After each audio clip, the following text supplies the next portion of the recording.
Well, time for another update, I figure. It's been a little while.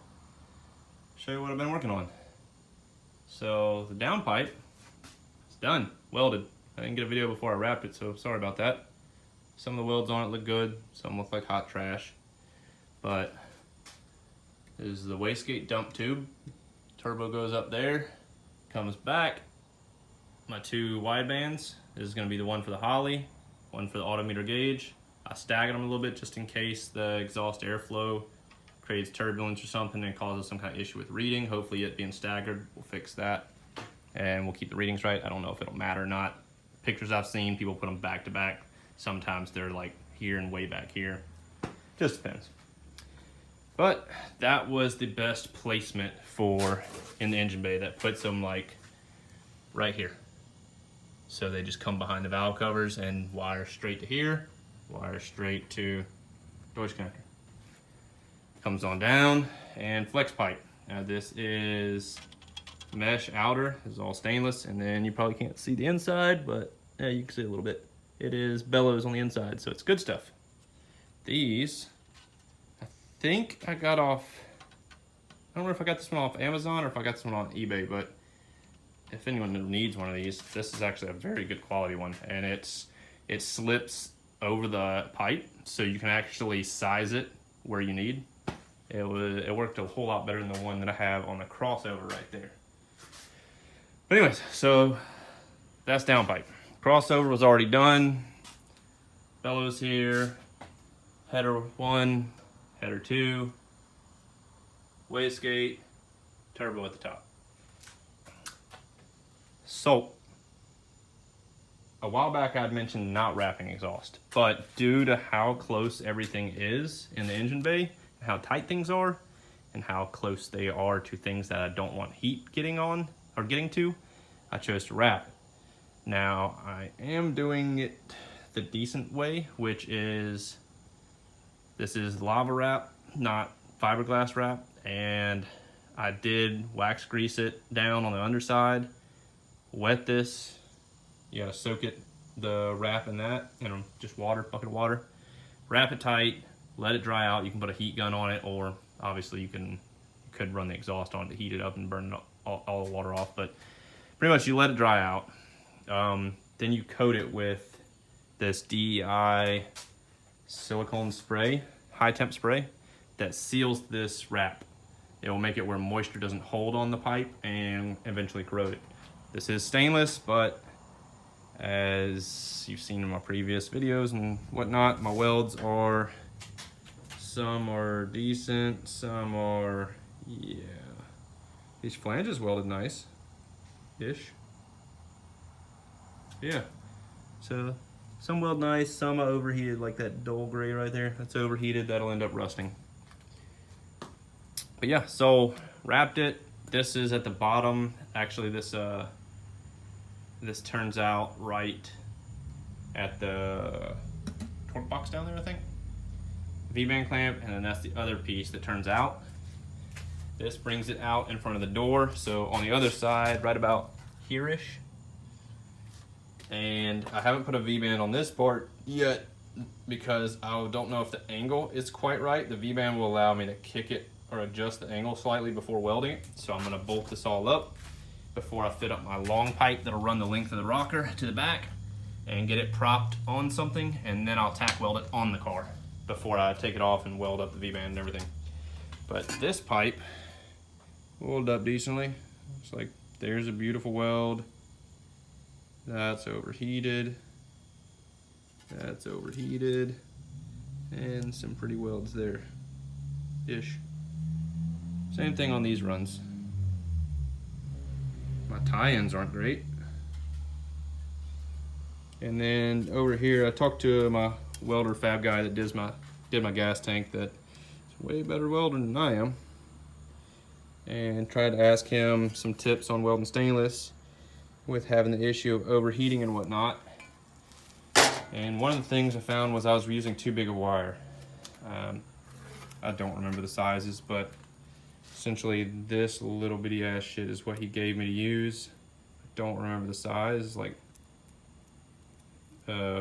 decimal of an inch. 43,000 or something. I don't remember. But I was using like, I think this is 16th, maybe. That's what I did the flange with, and I did like a 32nd or something to do the pipes. Anyways, didn't weld out that great, obviously. The best I could do was lay wire. I couldn't do dabs, so you pretty much just lay the wire on it and just roll across it, kind of going back and forth, kind of like walking the cup. If anybody does any kind of research on welding or is a welder, you'll know what I'm talking about. If not, I'm probably speaking Greek. Anyways, won't rant about that anymore. On to where we're at on all this. That right there is pretty much the only thing preventing me from starting the car.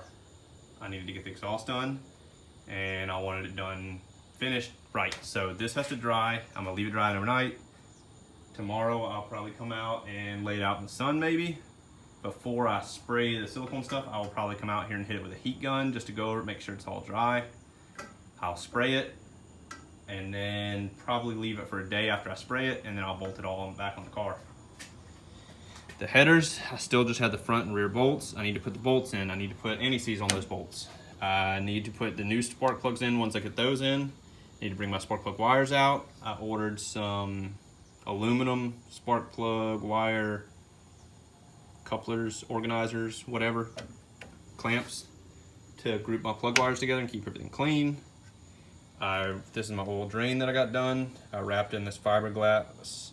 This is a Thermatec Coolant. It's just a silicone covered fiberglass wrap, mainly for two reasons. One, it gets really close to the header over here. You can see it running right, that, yeah, right there. So it's got about a finger gap there. Granted, it's not connected at the bottom. It'll pull it a little bit tighter, but it's pretty snug. This stuff, you can literally run it right next to exhaust and it's fine, as long as it's not literally touching it. It just can't be touching the exhaust. So as long as it's not touching it, we're golden. But anyways, so that's ran. I put some power steering fluid in this. Power steering lines are tightened up. Radiator lines are tightened up. I gotta put water in the radiator. I'm not gonna do coolant yet because I'm gonna flush the system out right after it cranks pretty much. I'll run it, get it up to temp, drain it, refill it with coolant, and roll like that. So I gotta bolt the exhaust back up, gotta get the turbo bolted back up, gotta get the downpipe on. I pulled that power cable that's going to the starter off because it is right next to the downpipe. I ordered some fiberglass sleeving. I'm gonna put a new fiberglass sleeve over it because this sleeving is kind of loose. So I ordered some tighter stuff. I also had to order new heat shrink tubing because I didn't have anything that would fit over this anymore. I also ordered a heat gun so I could stop bumming my friends. This is just some little cheap Amazon one. Hopefully it works. But, so both exhaust, wastegate up, did test the wastegate, it's golden. Hook up the O2 sensors. I still have to wire in this plug to the Deutsch connector. That won't take long, hopefully. I have to pull this fuel line loose, flush the fuel line. Just hook my relays up. I have to fill the tank up. I did get a gas can, got some premium. Got to put gas in the tank, pull this loose, key on, pump gas through it, make sure both pumps work, and flush the lines. Hook it back up, set the regulator. I still have to run a boost reference for the regulator. I have to test the fuel pressure along with getting the regulator set, make sure I don't have any leaks. I have to prime the oil system. I have to make sure that this oil drain is actually getting oil through the turbo. When I prime the oil system, make sure I'm getting oil pressure. I'm gonna leave the bottom unhooked in a cup and run this drain out into a cup to make sure it's getting good flow and getting plenty of oil to the turbo. Then I have to set my timing to a base timing. Then I think I can fire it up. I think. I'll have to go through a checklist and write everything down, go over it like 10 times to make sure I'm not missing anything. I've gone through and checked different things that I didn't torque down, went ahead and tightened them. That's oil lines, fittings, bolts, you name it. Just went through with a wrench and made sure everything's snug down, tight down, torqued down where it needs to be. And someone that knows about boost, if you want to drop me a comment, save me some time researching. I'll probably Google it later anyways, but I need to see where this boost reference needs to tie in. I don't know if it ties in, I would assume it ties in on the engine side, which is like off one of these backing lines here. I'll probably take off this T because I think the you have to run behind throttle plate to the blow off valve. And you probably want to do the same thing for the fuel pressure regulator. So I'll probably tee this off, run one to this regulator, run the other to the blow off valve when I get it done. This thing will be cranked up without boost. It'll be cranked with turbo on it, but this is just gonna be pulling air through the intake. I'm not gonna have the intake piping done yet. I just wanna fire it up and get it burned in, running, make sure everything's fine. I don't have leaks. I don't need to pull the engine again, praying, etc.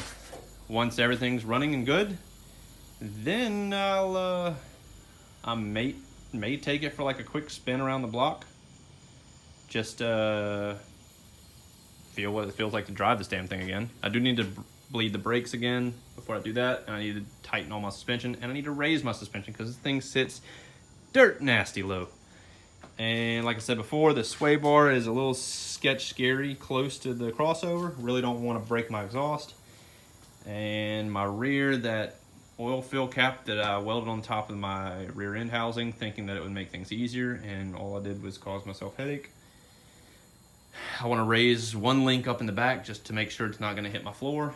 And I need to raise the front, like I said, because it's dirt nasty low. It's 2-inch drop spindles. I may end up changing these damn things out to the stock height spindles like old Joe Daddy did for that air ride setup, if I can't get the height where I want on this. I do want to eventually lower it, but not at the moment. I don't want it slammed low right now. I want to be able to drive it without having to creep sideways across speed bumps. I had to do that before with an old Honda Prelude that was slammed and like 2 inches off the ground. It's not fun hitting a pothole and bottoming your car out. Yeah, I think that's it. I won't make this last any longer. Next video, hopefully I'll have the exhaust all on, everything pretty, maybe spark plug wires, maybe an air filter. Probably we'll take this off and just put the round filter on it for the time being, since I won't have turbo on it. And yeah, that's her. That's her. Thanks for watching, guys. Later.